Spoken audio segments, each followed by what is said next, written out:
नमस्कार, आप देख रहे हैं इकोनॉमी का हिसाब किताब और मैं हूं आनंदियो चक्रवर्ती। आज मे डे है, यानी कि अंतरराष्ट्रीय श्रमिक दिवस, जिसको लेबर डे कहा जाता है। आजकल तो स्कूल बंद है, लेकिन इस दिन बच्चों को कहा जाता है कि देखिए आज आप श्रमिकों का सम्मान कीजिए। बाकी दिन करने की जरूरत नहीं है, 364 दिन करने की जरूरत नहीं है, एक दिन जरूर कीजिए 1 मई को। ज्यादातर हमारे देश के श्रमिक जो हैं उनको ऐसा कोई आइडिया ही नहीं है कि अंतर्राष्ट्रीय श्रमिक दिवस भी कुछ होता है, क्योंकि एक दिन सम्मान करने से कोई फायदा नहीं है जब ज्यादातर लोगों को खाने का या रहने के लायक पैसे नहीं मिलते हैं जो श्रमिक है हमारे देश में। तो आज के इस एपिसोड में इसी का हिसाब लगाएंगे।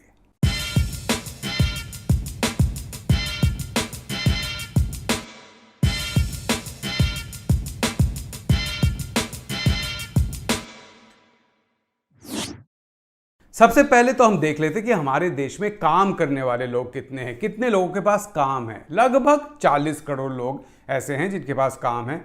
उनमें से बहुत सारे ऐसे होंगे जो बिजनेस करते हैं या स्वरोजगार करते हैं। तो कितने ऐसे लोग हैं जो नॉन सेल्फ एम्प्लॉयड श्रमिक है, यानी जो किसी और के लिए काम करते हैं।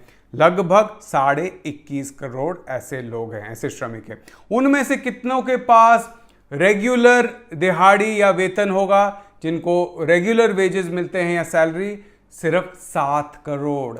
13 करोड़ ऐसे हैं जो दिहाड़ी पे काम करते हैं, कैजुअल लेबर के तौर पर काम करते हैं, उनको रेगुलर कोई भी आय उनका नहीं होता है। साथ में 1.5 करोड़ ऐसे लोग हैं जिनका नौकरी नहीं है, कॉन्ट्रैक्ट पर उनको रखा जाता है। ये नहीं कि लिया गया तो लगातार चलता रहेगा काम, उनको कॉन्ट्रैक्ट पे रखा जाता है, कभी 1 महीने, कभी 1 साल, कभी 3 साल, ऐसे कॉन्ट्रैक्ट पर। वैसे 1.5 करोड़ है।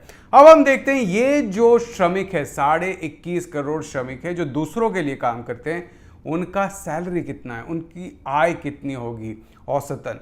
अब देखिए आप, मैंने 2015-16 का जो सरकारी डेटा है उसको लिया है और उसी को बढ़ाकर मैं लेकर आया हूं आज के रेट पर, क्योंकि हमारे पास डेटा है 5,000 रुपए तक कितनी सैलरी मिलती है ऐसे लोगों को। तो मैंने वो 2015-16 का 5,000 था, तो आज के डेट पे आप सोच लीजिए ये 5,800 के आसपास होगा। 45% जो कामगार हैं, जो श्रमिक हैं, जैसे मैंने कहा 21.5 करोड़ श्रमिक हैं, इनमें से 45% ऐसे हैं जिनको 5,800 रुपए महीने से कम मिलता है, जो कि 2015-16 में 5,000 था। अब आप देखिए 5,800 से लगभग 8,700 तक का जो आय का रेंज है, उसमें 23% है। 2015-16 में यही था 5,000 से 7,500। तो मैं फिर से आपको बता दूं, वही डेटा मेरे पास है, उसको मैंने आज के डेट में बदल दिया है। 23% ऐसे हैं 8,700 से 11,600 के रेंज में। ये 2015-16 का डेटा है फिर से, और उसको 7,501 से 10,000 था, उसको मैंने आज के पैसे में इन्फ्लेशन जोड़कर, यानी कि मुद्रास्फीति जोड़कर उसको ऐड किया है। ऐसे 15% है।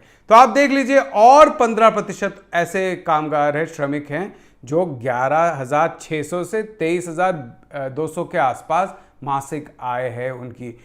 23,200 रुपए आज के दामों में, जो कि 2015-16 में 20,000 था।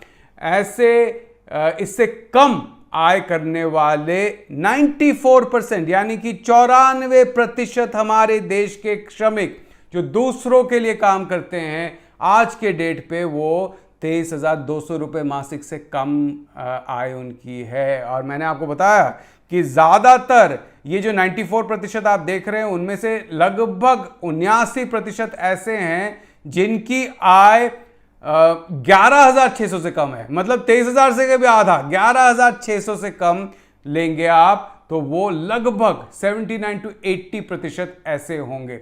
अब आप कहेंगे भैया आप अब किसी और से के लिए नौकरी करेंगे तो आपको पैसे ज़्यादा कैसे मिलेंगे? पैसे तो बिजनेस वाले लोगों को होता है जो सेल्फ एम्प्लॉयड है या स्वरोजगार करते हैं। मोदी जी भी कहते हैं कि स्वरोजगार कीजिए। पिछले 30 साल से हम सुन रहे हैं कि स्वरोजगार अच्छा है, किसी और के लिए नौकरी करना अच्छा नहीं है। तो ऐसे लोगों की आय तो ज़्यादा होती होगी।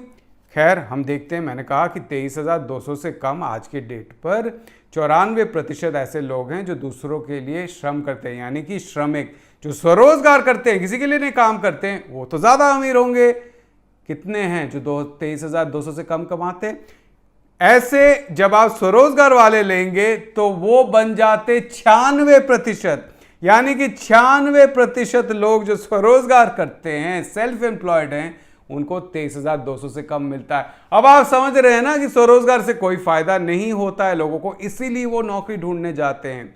बहुत सारे ऐसे सर्वे भी है, CSDS का भी सर्वे है कि पिछले 5 सालों में ऐसा हुआ है कि यंग लोग अब सरकारी नौकरी ढूंढते हैं या नौकरी ढूंढते हैं, सेल्फ एम्प्लॉयड नहीं होना चाहते हैं।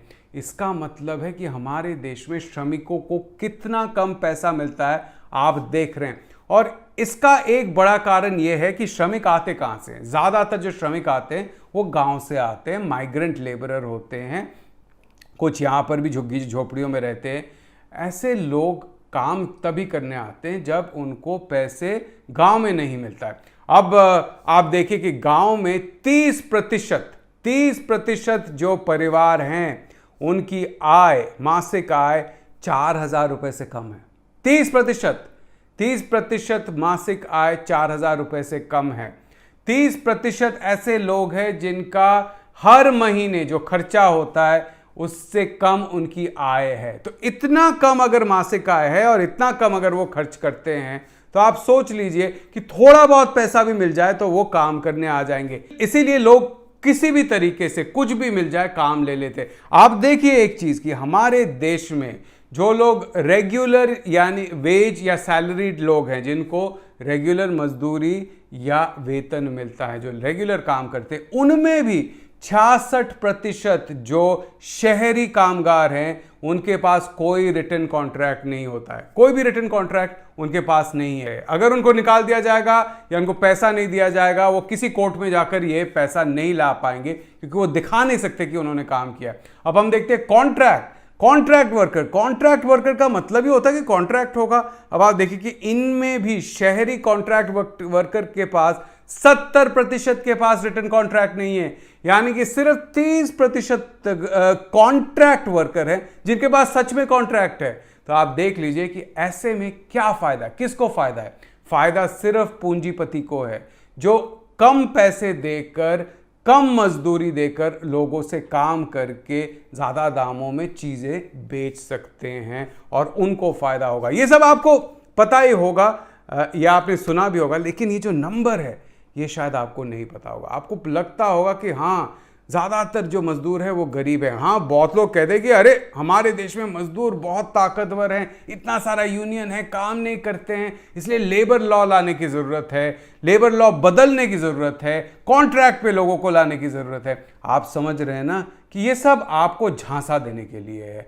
लोगों के पास पैसे नहीं है, श्रमिकों को वेतन नहीं मिलता है ठीक से, और ज़्यादातर के पास कॉन्ट्रैक्ट भी नहीं है। यही आप याद रखिएगा। यही है आज का इकोनॉमी का हिसाब किताब।